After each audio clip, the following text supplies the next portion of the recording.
ಓಂ ಗುರುಭ್ಯೋ ನಮಃ. ಬಂಧುಗಳೇ, ಈ ಮನುಷ್ಯನ ಭಾವನೆಗಳು ಮತ್ತು ಮನುಷ್ಯನ ಜೀವನ ಇವೆರಡರ ನಡುವಿನ ಸಂಬಂಧ ಎಷ್ಟು ಘನಿಷ್ಠವಾಗಿದೆ ಅಂದ್ರೆ, ಮನುಷ್ಯನ ಭಾವನೆಗಳೇನಿರುತ್ತವೆ ಅಲ್ಲ, ಆ ಭಾವನೆಗಳೇ ಮನುಷ್ಯ ಜೀವನದ ಬುನಾದಿಯಾಗಿರುತ್ತವೆ. ಅಂದ್ರೆ ಮನುಷ್ಯ ಜೀವನವು ರೂಪುಗೊಳ್ಳುವುದೇ ಭಾವನೆಗೆ ತಕ್ಕಂತೆ. ಭಾವನೆಯ ಅಡಿಗಲ್ಲಿನ ಮೇಲೆಯೇ ಮನುಷ್ಯ ಜೀವನ ನಿಂತಿರುತ್ತೆ ಬಂಧುಗಳೇ. ಅಷ್ಟೊಂದು ಮಹತ್ವ ಇದೆ ಭಾವನೆಗಳಿಗೆ. ಭಾವನೆಗಳ ಪರಿಣಾಮ ಮನುಷ್ಯನ ಜೀವನದ ಮೇಲೆ ಹೇಗಾಗುತ್ತೆ ಅಂತ ನೀವೇನಾದ್ರೂ ಕೇಳಿದ್ದೇ ಆಗಿದ್ರೆ, ಈ ಒಂದು ನೀರಿನ ಪಾತ್ರೆ ಇದೆ ಅನ್ಕೊಳ್ಳಿ, ನೀರು ತುಂಬಿದ ಪಾತ್ರೆ ಇದೆ ಅನ್ಕೊಳ್ಳಿ.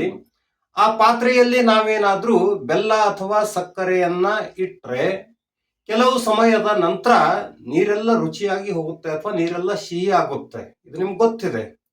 ಅದೇ ನಾವು ಒಂದು ವೇಳೆ ಕಹಿಯಾದ ಪದಾರ್ಥವನ್ನ ಅಥವಾ ಬೇವನ್ನ ಇಟ್ಟಿದ್ದೇ ಆಗಿದ್ರೆ ಸ್ವಲ್ಪ ಸಮಯದ ನಂತರ ನೀರೆಲ್ಲ ಏನಾಗಿ ಹೋಗ್ತಿತ್ತು? ನೀರೆಲ್ಲ ಕಹಿಯಾಗಿ ಹೋಗ್ತಿತ್ತು. ಇದೇ ರೀತಿಯಾಗಿ ಹುಳಿಯಾಗಿರುವಂತಹ ಯಾವುದೋ ಒಂದು ಪದಾರ್ಥವನ್ನ ನಾವು ಅದರಲ್ಲಿ ಇಟ್ಟಿದ್ದೇ ಆಗಿದ್ರೆ ನೀರೆಲ್ಲ ಸ್ವಲ್ಪ ಸಮಯದ ನಂತರ ಏನಾಗ್ತಿತ್ತು? ಹುಳಿಯಾಗಿ ಹೋಗ್ತಿತ್ತು. ಇದೇ ರೀತಿಯ ಸಂಬಂಧ ಭಾವನೆಗೂ ಮತ್ತು ಮನುಷ್ಯನ ಜೀವನಕ್ಕೂ ಇದೆ ಬಂಧುಗಳೇ. ನಾವೇನಾದ್ರೂ ಒಳ್ಳೆಯ ಭಾವನೆಯನ್ನ ಮನಸ್ಸಲ್ಲಿ ಇಟ್ಕೊಂಡಿದ್ದೇ ಆಗಿದ್ರೆ ಭವಿಷ್ಯದ ಜೀವನ ಸುಖಮಯ ಆಗೋದ್ರಲ್ಲಿ, ಸಂತೋಷಮಯ ಆಗೋದ್ರಲ್ಲಿ ಯಾವುದೇ ಸಂದೇಹ ಇಲ್ಲ ಬಂಧುಗಳೇ.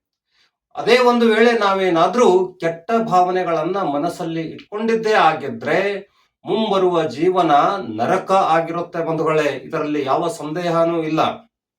ಧನ್ಯವಾದಗಳು.